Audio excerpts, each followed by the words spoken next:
प्रिय विद्यार्थियों, आप सभी का इस ई कंटेंट कार्यक्रम में स्वागत है। पिछले कुछ दिनों से हम इस कोरोना संकट के दौरान ऐसा प्रयास कर रहे हैं कि जो पाठ्यक्रम है उसी पर कुछ वर्चुअल तरीके से सामग्री को आप तक पहुंचाया जाए। उसी क्रम में हमने बीए तृतीय वर्ष के जो प्रथम प्रश्न पत्र हैं हिंदी काव्य, आधुनिक काव्य, उसमें सम्मिलित कुछ रचनाओं पर चर्चा की है।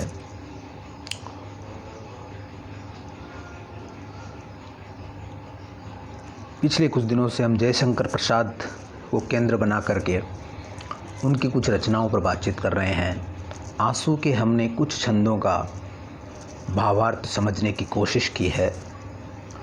कुल 19 छंद आपके पाठ्यक्रम में शामिल है। उनमें से जो शेष छंद हैं जिन पे बात नहीं हुई है उन पर हम आज बात करेंगे।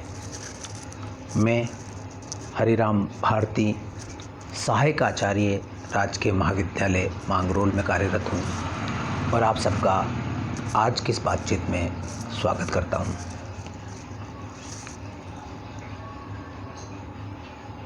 हम आंसू का परिचय पढ़ चुके हैं कि किस तरह से आंसू एक विरह काव्य है।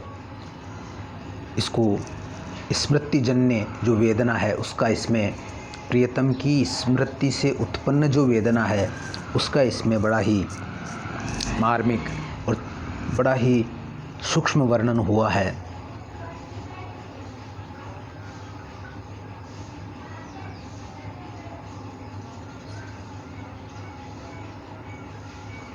छायावाद की प्रतिनिधि रचना आंसू को माना जाता है। इसमें रहस्यात्मक संकेत भी पाए जाते हैं। हम ये तय नहीं कर पाते हैं कि जो प्रियतम है वो अज्ञात रहस्यमय ईश्वर है या कोई सांसारिक प्राणी है। ये हम तय नहीं कर पाते हैं। ये अर्थ में ऐसी व्यंजनाएं छुपी हुई है, एक ऐसी सामासिक भाषा का प्रयोग किया गया है जिसमें दोनों ही अर्थों में वो जो उनके बात है वो उससे संबंध हो जाती है।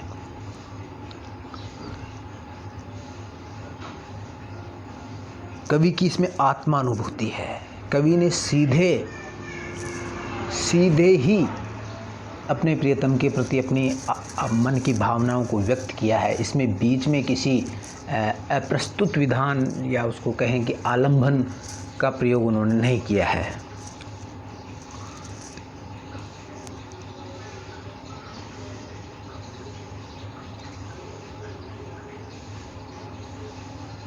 आंसू में कवि के अंतर जगत यानी मन, आंतरिक जगत एक, बाह्य जगत, अंतर जगत। तो अंतर जगत की जो प्रेम और वेदना जो है, प्रेम सौंदर्य की भावना और प्रेम सौंदर्य के विरह के फलस्वरूप उत्पन्न जो वेदना की भावना है उसका एक समग्र चित्र इस काव्य में अंकित हो गया है। ये हमने कुछ कल पढ़े थे। जो नाविक को संबोधित करके, नाविक और कोई नहीं का वो अज्ञात प्रियतम है जो उनको एक ऐसी अवस्था में पहुंचा चुका है जहां पर उन्हें कुछ सूझ नहीं रहा है। तो उसका उन्होंने वर्णन किया था और हमने ये पढ़ा था कि किस तरह से कवि ने टिप्पणी की है यांत्रिक जीवन पर। आज का जो आधुनिक यांत्रिक जीवन है जिसमें सुबह उठना, दिन के तयशुदा काम करना और सो जाना, ये एक यंत्र के जैसे मनुष्य चलता रहता है। उस पर भी टिप्पणी की है कि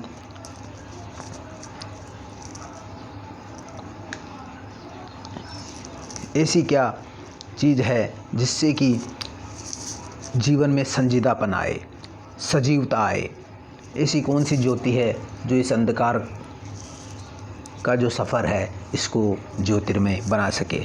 तो उस ज्योतिर को उन्होंने बताया है कि जो प्रेम की जो ज्योति है उसी से मनुष्य इस यांत्रिक जीवन से मुक्ति पा सकता है। विरह काव्य है।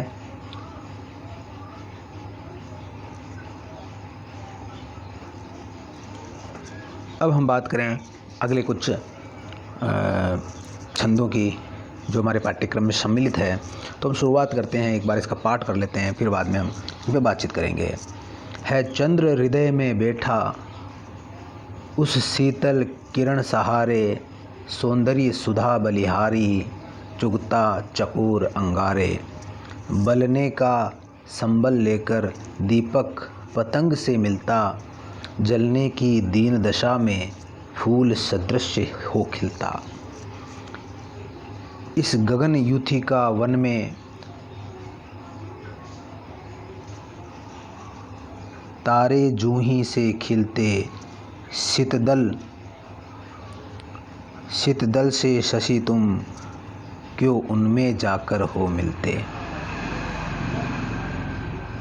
मत कहो कि यही सफलता कलियों के लघु जीवन की, मकरंद भरी खिल जाएं तोड़ी जाए बेमन की। यदि 2 घड़ियों का जीवन कोमल वृंतों में बीते, कुछ हानि तुम्हारी है क्या चुपचाप चूप पड़े जीते। सब सुमन मनोरथ अंजलि बिखरा दी इन चरणों में, कुछ लो ने कीट सा इनके कुछ है मकरंद कणों में। निर्मोह काल के काले पट पर कुछ अस्फुट रेखा, सब लिखी पड़ी रह जाती सुख दुख में जीवन रेखा। सुख दुख में उठना गिरना संसार तिरोहित होगा, मुड़कर न कभी देखेगा किसका हित अनहित होगा। मानस जीवन वेदी पर परिणय हो विरह मिलन का, सुख दुख दोनों नाचेंगे है खेल आँख का मन का। ये कविता एक तरह से दार्शनिक भावभूमि पर खड़ी हुई है।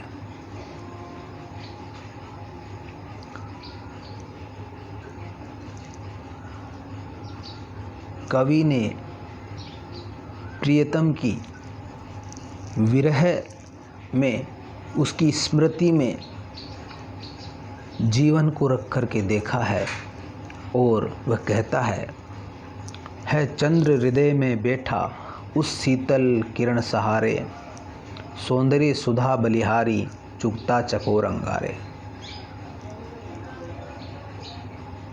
कहता है कि जब तक हृदय में प्रेम है, चंद्र के समान प्रेम बैठा हुआ है, तो